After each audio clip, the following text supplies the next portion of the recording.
যেতে নাহি দিব হায়, তবুও যেতে দিতে হয়। আর এভাবেই গেল 10 অক্টোবর সত্যি সত্যি চলে গেলেন বাংলাদেশের সাহিত্য ও শিক্ষাঙ্গনের এক উজ্জ্বল নক্ষত্র সৈয়দ মনজুরুল ইসলাম। তার স্মরণে আজ রাজধানীর ধানমন্ডিতে বেঙ্গল শিল্পালয়ে অনুষ্ঠিত হলো এক হৃদয় বিদারক স্মরণসভা। স্মরণসভায় মূল দৃশ্য ছিল যখন তার দুই বন্ধু কবি কায়সার হক ও অধ্যাপক ফখরুল আলম কথা বলছিলেন। কালকে পরশুদিন আমি একটু কান্না বিজড়িত কণ্ঠে ফখরুল আলম বলেন, জীবনে যত কাজই করি না কেন তার সহযোগিতা পাওয়াটা ছিল আমার জীবনে অনেক বড় বিষয়।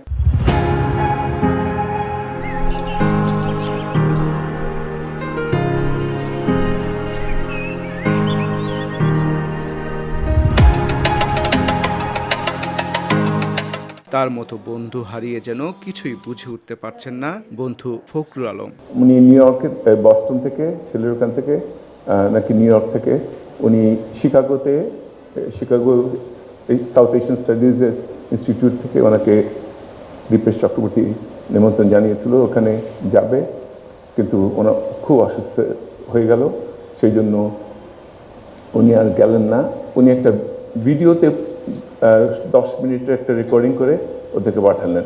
এটা আসলে যদি বেঙ্গল থেকে কিছু একটা করে তাহলে এটা মনে ওখানে আমি পাঠিয়ে দেবো। পরে তার আরেক বন্ধু বিশিষ্ট কবি ও অধ্যাপক কায়সার হক স্মৃতিচারণ করে বলেন, আমরা একই ইউনিভার্সিটিতে পড়াতাম। তার ক্লাস থাকতো শুক্রবার আর আমার ক্লাস থাকতো শনিবার। তার অসুস্থতার খবর পেয়ে দ্রুত ছুটে যাই লেভিট হসপিটালে। পরে অধ্যাপক কায়সার হক কিছুটা জোর দিয়েই দর্শকদের উদ্দেশ্যে বলেন, আমার বিশ্বাস এদেশের মানুষ তার রেখে যাওয়া সাহিত্যকর্ম নিয়ে সামনে এগিয়ে যাবেন। তিনি বেঁচে থাকবেন তার কর্মের মাধ্যমে।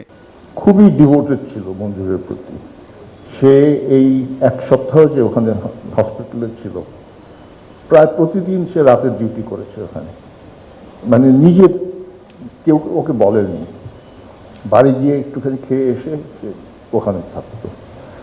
আমরা বসে আছি, তখন শুনি যে অ্যাঞ্জিওগ্রাম হবে, ঠিক আছে। কিছুক্ষণ পরেই মাঝে বললো যে মেইন আর্টারিতে 100% ব্লক। এছাড়াও অনুষ্ঠানে সৈয়দ মনজুরুল ইসলামকে নিয়ে স্মৃতিচারণ করেন কবি সাজ্জাদ শরীফ ও সাহিত্যিক মাসরুর আরেফিন। তাদের স্মৃতিচারণায় উঠে আসে নানান চমকপ্রদ তথ্য।